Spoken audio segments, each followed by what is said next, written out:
Hi, a preview show time again, and we're off to the Valley to take on Charlton Athletic. Let's catch up with Gavin White. Well, Gav, Saturday's game against Bolton, I thought it was a tremendous game of football, just came out on the wrong side of it. Yeah, I thought first half we did well. It's just one of them games, you know, it was going to be a tough game anyway.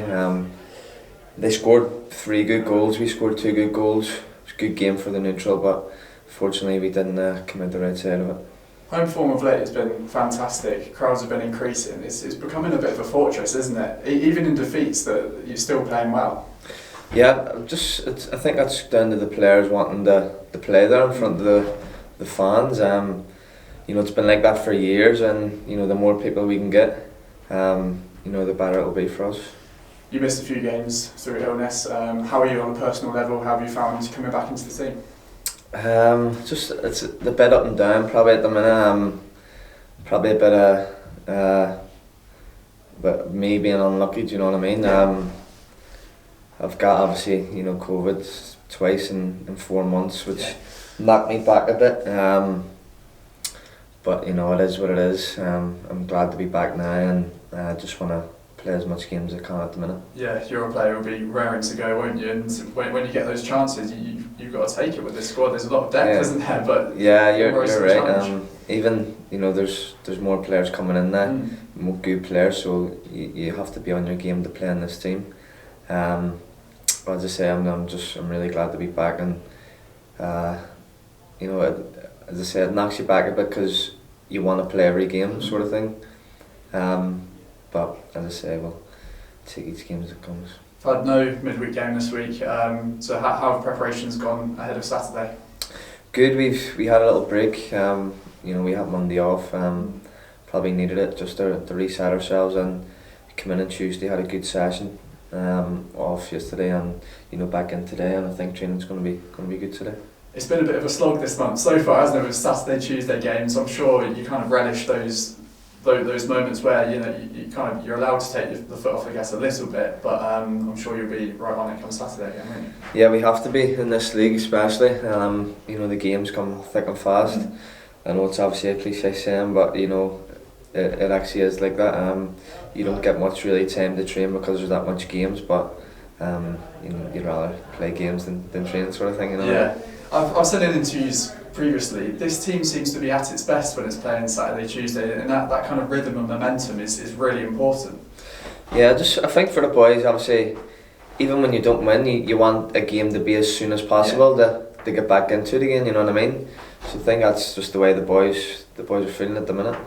Charlton away on Saturday, they're 14th in the league, but you don't take any game for granted. It's going to be a difficult occasion at a big club. Yeah, definitely, and you know, it doesn't matter. Well, I think personally, it doesn't matter where they are in the league.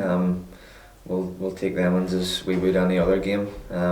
They are a big club, good stadium, and you know, we just hopefully get on the right side of the result. Yeah, bounce back with the 3 points. That's the aim, isn't it? Yeah, definitely. The other week we promised we'd keep you up to date with events around the stadium and the planning. So Niall McWilliams came on, the club's managing director. This is what he had to say this week. So we promised people that we'd do updates on the stadium. There's not really that much, but I just want you to explain why, with a pair of us and other people, wanted to do the FAQs that we did this week. They seem pretty basic to most fans, don't they? Yeah, they do, but sometimes our audience is actually wider than our own fans and our own supporters and our own, I suppose, stakeholders and advocates. I think we're in football every day, and even before I was in football, I still lived football every day. Sometimes we assume that the wider public know absolutely everything about football, and of course the vast majority do, but some don't. So in reality, we're speaking to everybody. We're speaking to everybody in Oxfordshire. It's a nightmare. We have to explain how many games we play. It's a question that a lot of people who are not football fans need answering, but all our fans know that. So it is really back to basics at the moment to explain the absolute real situation, correct? Yes, correct. It's just basically just pure facts in relation to the football club and how football operates and what our plans are moving forward. And moving forward, there's not really that much change, is there? The consultation is still going on. Next meeting is March 15th, is it the next meeting? Yeah, consultation finishes from memory on Tuesday, this coming Tuesday, and then the next meeting, the next cabinet meeting's on the 15th. And again, we have no idea what the decision will be, but what we basically see what happens from the 15th, because whether we go to the next stage, and all the next stages, everyone's got to realise, all the next stages to have further discussions. Yeah. That is it, there's nothing decided. And that's for our supporters and our non-supporters, so we just have to see what happens. That again is the basics. We will not be sticking a spade in the ground on March 15th and starting. That's a long, long way off of this. Oh. And the consultation, it's not... Weight of numbers helps, the number of people doing it. It's genuine. There's a consultation. Everybody's got to have their say, correct? Yeah, correct. I mean, it's a consultation, and we welcomed that consultation. I mean, we're the type of football club that feels that everybody should have their view, so why not? We think it was the right thing to do. And my last question concerns the team photograph. Did you teach everybody in bloody Oxfordshire? Yeah, was everybody in that hall? Yeah, quite a lot. But yes. Yeah, I know. Yeah, I know. Probably, Chris. Yeah. It was nice to be part of something with the university, wasn't it? For the club and the university to be doing something great. nice. It was a really good atmosphere. Listen, when you're involved in football like you are, and when you've been involved in education and involved in Oxfordshire community for so long, of course you know lots of people. But it was a really nice 2 hours. I enjoyed it a lot. Name game time. I had difficulty with Anthony Forde because there's the Anthony, Tony. He's just Forde, isn't he? Are you ready for this? Just tell me who they are. You keep the score. Right, ready? You've got 1 minute. Is this a race to do? It's a minute. Ah, Come on, Rush. Ant. I knew. Off Ant and Dick. Yeah, okay. I'll give him a point for that. Anthony Joshua. No, come on now. How many skateboarders do you know? Oh, what's his name? Dunno. Tony Hawks. Now he used to be the Prime Minister of England. Dunno. Tony Blair. Tony Blair. Dunno. Anthony Hopkins. You started quite promising. This is awful. This is Come on. Anthony Marshall. There you are. There you go. Ivan Tony. See, I even put his name on the back to help you out there. Tony Adams. Well, you see, you're rocking when it's footballers. Give me a clue. The lead singer of Spandau Ballet. No. Don't have a clue. Ha ha ha ha ha. No, I don't have a clue. You don't let me finish the song. Tony Hadley. Another, it's a radio DJ. Tony Don't know. Blackburn, that was. How the hell do I? Yes, you know who that is. Take away the beard. Think of him 30 years younger with a lightsaber, or No. 25 years with a big hat. Never and a whip. never seen him in my It's life. Harrison Ford. Do you now recognise Harrison Ford? I do know. Yes. Yes, I think. No, Yeah, must- I've never seen him in my life. You've never seen Harrison Ford? No. You've never seen. Hang on. Wait. You've never seen a Star Wars movie. No, I don't like Star Wars. You've never seen an Indiana Jones movie. No. You've never seen other movies are probably available. He's again. Oh, what's he called? Anthony. I had high hopes of Forde in this. I had really high hopes of this. I thought they were quite easy, didn't you? Anthony. No, just go with Ant. You'll get it if you just go Ant with Middleton. Yes! Martin, how many has he scored? 6. Middle of the table. Yeah. Happy with that? No.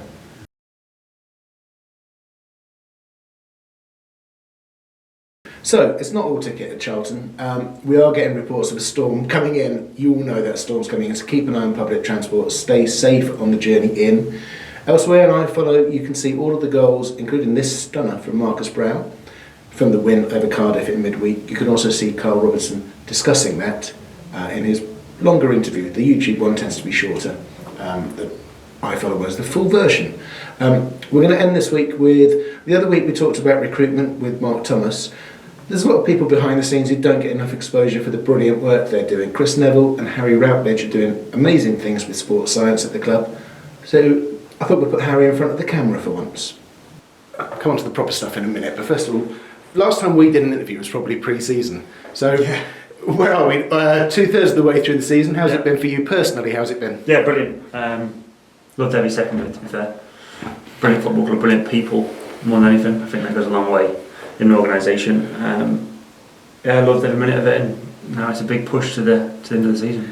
Brilliant set of players as well, because you didn't revolutionise everything. Evolution, not revolution. But they listen, don't they? They do absolutely. take it on board. Yeah, we're not trying to reinvent the wheel. Like, what we're trying to do is nothing that the lads haven't been exposed to before. It's just about making sure that they understand what we're trying to do, what we're trying to get out of them, and making sure that we're literally prepared to play how the manager wants us to. That's ultimately what we're trying to achieve. Is it measurable? Are they fitter than they were? Are they running longer distances, higher? It's funny, me and Chris had this conversation yesterday. It's not. I don't think the game has got. I don't think lads are running further. The total distance over the past 10 years haven't got greater, but everything's done at a greater intensity. The game's quicker, and that's what you're making sure lads are able to withstand and perform at. Can they perform at a high level, high intensity, at speed, repeatedly, consistently over a season? So it's not so much measuring on the fitter. It's a really difficult one to quantify, but the game is quicker, so we have to make sure that they're prepared to play like that. And I think when you see games like Sheffield Wednesday away and at home, they mark us. There's nothing that we can measure objectively that says we're fitter, but when you see that, then you go, the lads are in a good place. They have to buy into that as well. They've got, and they do. Away from the football, you can trust them to do the right things. They are. Yeah, it's a very trustworthy group, and that takes time. That's credit to the people that come before us, because they put that culture, that mentality in place, and we're just building on what's been done before. Absolutely. Now, just before we came on the camera, I said let's do this on camera, because explain your theory of windows and what you agree. So. I think I've got it, but I thought it was really interesting, and people at home should hear this theory as well. That's product placement. Coffee. He's fueled by coffee, folks. Your theory on windows and what you and Chris Neville, not me, but the other Chris, are doing. So it's more around the notion of, in football, if we work in football within the environment of football and sports science in particular, and we have and sports science and football is our room, or class as our room. How often do we look outside of our room? So how many windows are in our room where we look outside of what we do at other sports, other organisations, and go, what do a Formula 1 team do? What does a big supermarket brand do? What do they do in their organisation that make them successful, that we can take and utilise within what we do? Yeah. But that being said as well, how often do we let other people in? So how often do we let rugby teams in? Formula 1 teams, different sports, how often do we let them in to see what we do, and how can we benefit from what they do, and they can benefit from what we do, and ultimately to continue to learn and develop our processes? Well, yeah, so you two are an interesting couple at this. Nebs works with all sorts of sports, but Speedway, for example, Speedway's coming back to Oxford, so he knows the sort of fitness and the sports science around that. Just have a strong left leg and get to the first corner. That's how you do that. You worked in tennis. A very, very high level. Yeah. How does that's an individual sport? Yeah, it's an individual sport, but there's processes that happen within tennis when you go, okay, there's a structure in there, there's a structure in place, whether it be nutritionally, whether it be physically, that we can take and go, okay, how do we apply that to a team sport? Same with things like Formula 1 teams. They have so much data, they're driven by data. Yeah.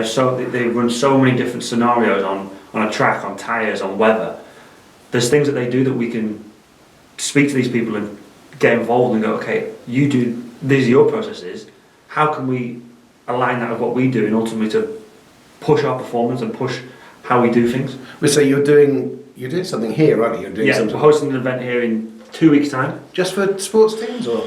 So it's for sport practitioners across, well, they can come from wherever, to be fair, and we're just going to host an event, and we're going to have that conversation with people within football and say, just sort of open everyone's mind to what is out there. Like, we can sometimes get a little bit insulated within football and just go, everything what we do, that must be it. But actually, if we broaden our thought and broaden how we see things, actually there's probably a lot we can take from other sports. This is fascinating, because you don't just think it's sports either. We were talking about organisations, Tesco, Shell, whatever. Yeah. Big organisations that are successful, they'll have processes in place that make them successful. So if that's the case, there'll be things that they do that we can take and potentially apply to how we do things. So I see it. This is we should just have a chat rather than the camera rolling here. But if you do the right things in your life to prepare for a game of football, you get the better results. It's marginal returns, isn't Absolutely, it? yeah. If you can, and that can be sometimes a really hard message to get across and understand. But it's like if you do every little thing right over time, if you get every player to do every little thing right, so they eat well, they prepare well, they sleep well, they train hard. If you do that over a period of time and sustain consistency of that, collectively as a group, you're going to push your performance higher. And that's what we're trying to do. And what we're saying is, if we believe that these are the things we should be doing, and yes, they are the things we should be doing, but is there a different way of looking at it as well, from a different organisation, different sport, that we can tailor that and take it and apply it to what we do in order to push your profession always evolves. That apart from the football, what you do as a living is always going to change. Evolving. Like we live in this world where it's research driven. So someone will always do something, and you go, okay, well, that may have an influence on what we can do, and we can take that and then keep evolving. We're always learning. Like, we think we know everything, but ultimately we don't. No, you know nothing, Harry. Do you? You couldn't even find the team photo on Tuesday. That was, but just I will finish on one thing that I've been meaning to ask you all season. Maybe should have asked it when the camera wasn't rolling. One of the things you changed, the data from training every day, the data from games, goes up on big screens all around the training ground, which it didn't used to do. Yeah. Is that a motivational thing that players? There's no hiding then, is there? It's not about isolating people to say that you haven't done this. It's more to say that, look, lads, this is what the distance you covered at, or what intensity. But it also allows people to have, everyone can have a conversation about it, and lads can, it makes the lads accountable of what they've done. So yes, if you've run X amount of distance, or you haven't run X amount of distance, that may not be due to effort.